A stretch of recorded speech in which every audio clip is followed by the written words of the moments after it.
मराठ्यांना ओबीसी कोट्यामधनं आरक्षण मिळण्यासाठी ओबीसी नेत्यांचा विरोध आपल्याला बघायला मिळतो आणि या प्रकरणीच प्रकाश शेंडगे असतील किंवा काही ओबीसी नेते असतील यांनी विरोध केल्याचा आपल्याला बघायला मिळालेला आहे।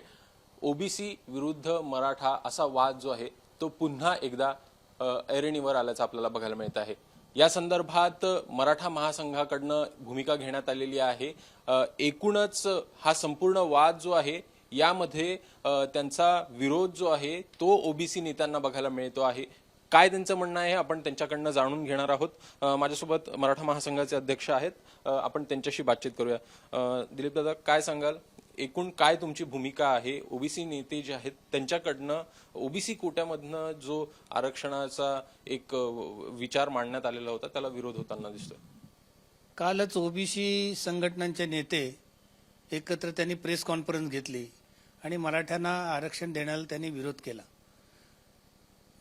त्यांना मला हे सांगायचं आहे की आज जे तुम्ही तुमच्या पायावर उभे आहात हे आमच्या छत्रपती शाहू महाराजांनी त्या काळी 1906 साली दिलेल्या आरक्षणामुळे आज तुम्ही राजे झालात।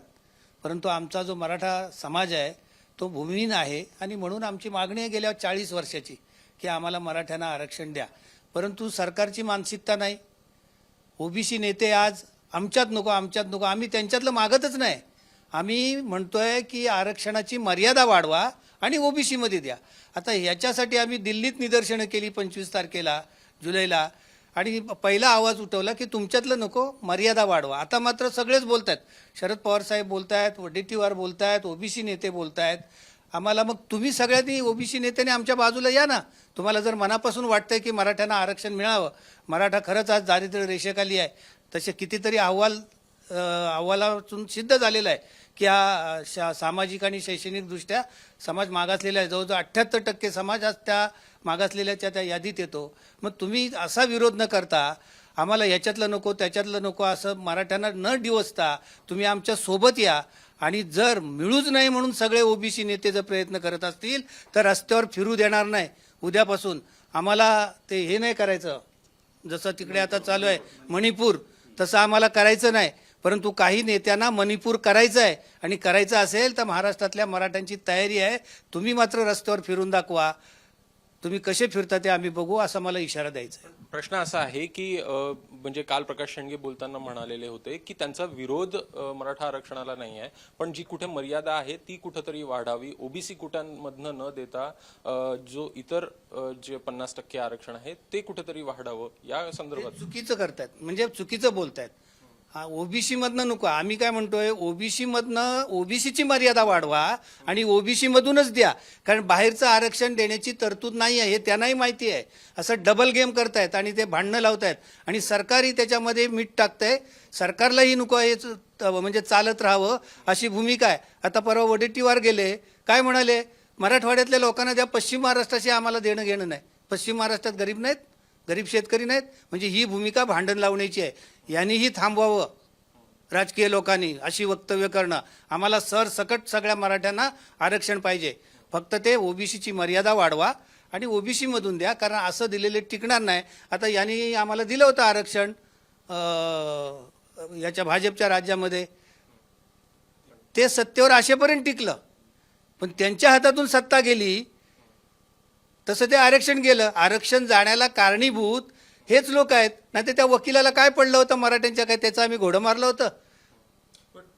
अजून एक प्रश्न जो आहे तो यामध्ये उपस्थित होतो आहे, सर्वोच्च न्यायालयात हे प्रकरण सगळं गेल्यानंतर ओबीसी नेत्यांकडनं देखील असं काही सांगण्यात येत आहे की तिथं ते टिकलं नाही, जो गायकवाड कमिशन आहे तो फेटाळण्यात आलेला आहे आणि त्यामुळे मराठा हे मागास नाही आहेत। कुणबी मराठा हे जरी का मागास असले आणि त्यांच्या नोंदी जरी का आढळल्या असल्या तरीही तो मराठवाडा आणि विदर्भामधलाच तो पट्टा येतो, याकडे कसं बघता?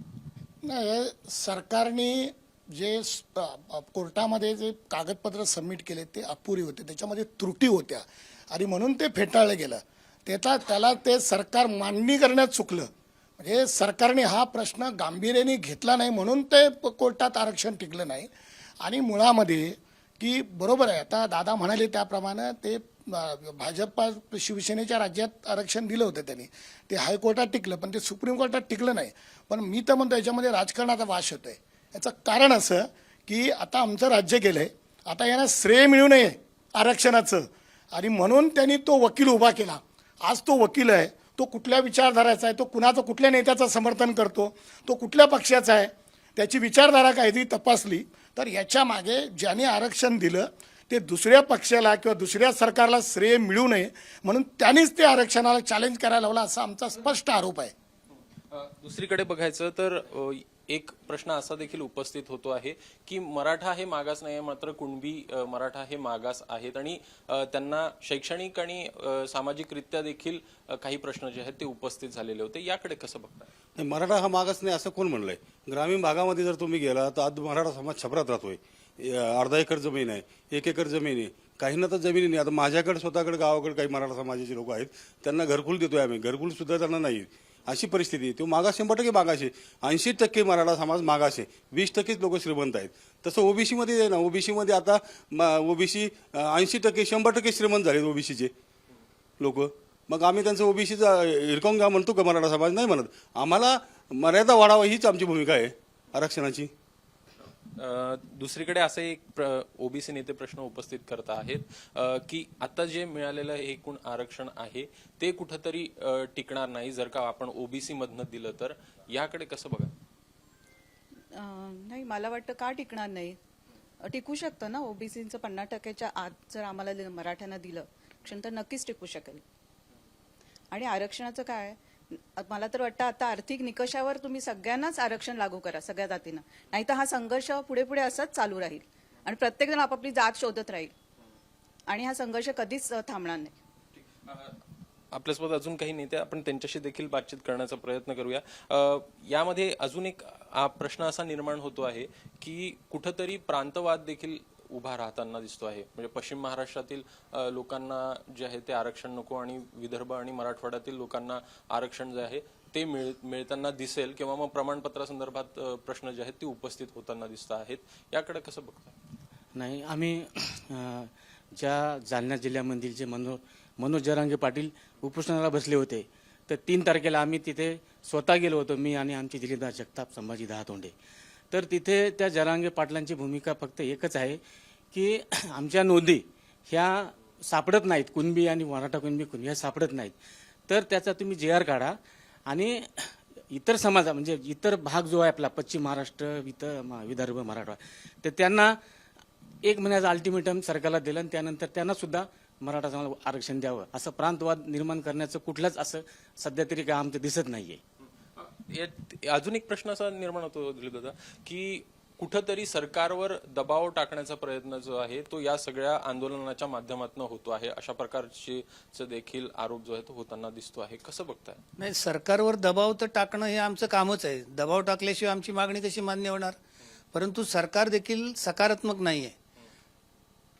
सरकारमध्ये सुद्धा गटतट आहेत. यांना जर आरक्षण दिलं तर ओबीसी वाले काय म्हणतील, मग आमची मतं कशी जातील, कुठे जातील, याच्यात जो तो आपापलं कॅल्क्युलेशन करतंय राजकीय. त्यामुळं दबाव हा येणारच आणि याच्या पुढेही दबावाशिवाय काही साध्यच होत नाही आपल्या देशात. इंग्रजांवर सुद्धा दबाव आणल्यामुळे आपल्याला स्वातंत्र्य मिळालं. प्रश्न असा आहे की 4 दिवसाचा अल्टिमेटम दिलेला आहे आणि सरकारकडनं 20 दिवसाचा वेळ जो आहे तो या संदर्भात मागण्यात आला. कशाला पाहिजे 20 दिवस? याच्यावरती एवढ्या समित्या झाल्या, एवढे आयोग झाले. या मागासवर्गीय आयोगाने जो 2018 साली जो निष्कर्ष काढलेला आहे की मराठा समाज हा 79% दारिद्र्य रेषेखाली आहे, 71% लोक हे भूमिहीन आहेत, लक्षात घ्या, त्याला जमिनीच नाही आहेत. मग ते मागासवर्गीय आयोग हे शासनाचा तो आयोग आहे, त्यांनी काढलेले निष्कर्ष आज जवळजवळ 80% लोकांचं उत्पन्न, वार्षिक उत्पन्न 50,000च्या आतमध्ये आहे. आणि म्हणून त्या मागासवर्गीय आयोगाने जो निष्कर्ष काढला आहे त्यांनी जे म्हटलंय की हा दारिद्र्य रेषेखाली सगळा समाज आहे, त्याचाच फक्त आपण अंमलबजावणी करायची आहे. पण सरकार काहीतरी तिसराच करते, कुठे या भागात द्या, त्या भागात द्या. मी तर म्हणतो राज्यातल्या सगळ्या मराठा समाजातल्या लोकांना ओबीसीतनं आरक्षण द्या, कुणबी म्हणून आरक्षण द्या, देता येते. एक तर 50%च्या आतलं द्या, नसेल शक्य तर 50%च्या बाहेरचे द्या, घटनेत बदल करून द्या. सगळे पक्ष, सगळे जर नेते म्हणतायत की 50%च्या बाहेर सुद्धा आरक्षण देत आहे, तर मग का देत नाही ते? याचा अर्थ राजकीय इच्छाशक्ती नाही म्हणून होत नाहीये. पण एक आरोप असाही होतो आहे की ओबीसी म्हणजे हे अदर बॅकवर्ड क्लासमध्ये येतं, म्हणजे मागासवर्गीय याच्यात मोडतं आणि मराठा हे मागासवर्गीयामध्ये मोडत नाही, आणि हे प्रूव्ह झालं आहे, असं सर्वोच्च न्यायालयामध्ये प्रूव्ह झालं आहे, असं शेंडगे बोलतात. सरकार कमी पडलं. मराठ्याचं शैक्षणिक आणि सामाजिक जो मागास आहे आणि आर्थिक मागास आहे ते सांगायला सरकार कमी पडलं. ॲक्च्युली राज्य मागासवर्गीय आयोगाने पुन्हा सांगतो 2018 साली जो अहवाल दिलाय त्याच्यात स्पष्ट म्हटलंय, तो काय कुठली मराठा समाजाच्या संस्थेने निष्कर्ष नाही काढलाय, त्या राज्य मागासवर्गीय आयोगाने निष्कर्ष काढला की मराठा समाज शैक्षणिक आणि सामाजिकदृष्ट्या मागासला आहे. म्हणून सरकार कमी पडलं, सरकार दोषी आहे याला सगळ्याला, म्हणून ही परिस्थिती आली आज.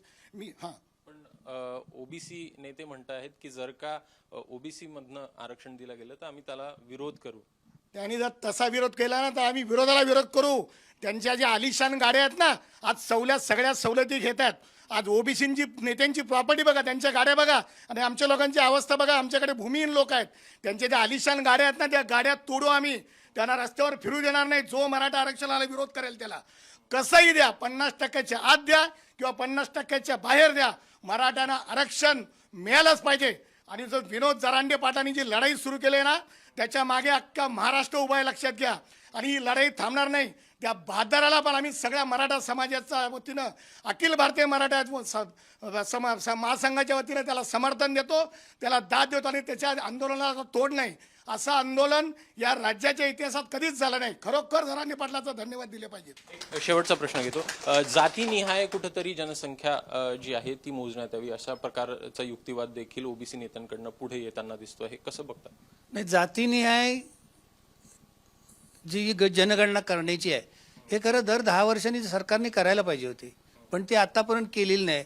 आणि आता जर हा विषय ते घेत असतील की ते झाल्यावर आम्ही करू, तर हा सरकारचा वेळकाढूपणा आहे आणि ते आम्हाला मंजूर नाही. शिवाय तुम्हाला सांगतो, मी काय घटनेचा अभ्यासक नाही, परंतु दर 10 वर्षांनी रिव्ह्यू घ्यायचा असतो की याच्यातून जो वर्ग बाहेर पडलाय, जो सक्षम झालाय त्याला बाहेर काढून जो असक्षम आहे त्याला पुन्हा सवलती देणं, अशी तरतूद आहे. पण ही सगळी काँग्रेसची चूक आहे. जे एवढी वर्ष सत्तेवर होते, बाबासाहेब काय म्हणाले होते, माझा लुळा पांगळा समाज आहे त्याला 10 वर्ष सवलती द्या, मी त्याला उभा करतो, तो चालायला लागला की मला हे सवलती नको. पण काँग्रेसवाल्यांनी काय केलं, त्या मतांसाठी दर 10 वर्षांनी नंतर हे आलेत, तेही तेच करतायत. करा ना, पण आता ती वेळ नाही. आधी आम्हाला द्या आणि नंतर करा. तुम्ही जनगणना काय सर्वेक्षण करायचं त्याच्यातही जर आम्ही जास्त भरलो तर आमचं दिलेलं कमी करा, त्याला आमचं ना म्हणणं नाही. पण ही वेळ काढू, हा वेळ काढू पण आहे सरकारचा. तर एकूण सध्याला जर का बघायचं तर अखिल भारतीय मराठा महासंघाकडनं भूमिका मांडण्यात आलेली आहे की एकूणच जे ओबीसी नेते या संपूर्ण मराठा आरक्षणाला विरोध करत आहेत, जो ओबीसी कोट्यामधनं एक आवाज पुढे येताना दिसतो आहे, त्याला विरोध करताना या संपूर्ण बाबीबद्दल ओबीसी नेत्यांबद्दल मोठ्या प्रमाणात नाराजी जी आहे ती व्यक्त करण्यात येत आहे. कॅमेरामॅन अजित कदमसह अभिषेक मुठाळ, एबीपी माझा, मुंबई. एबीपी माझा, उघडा डोळे बघा नीट.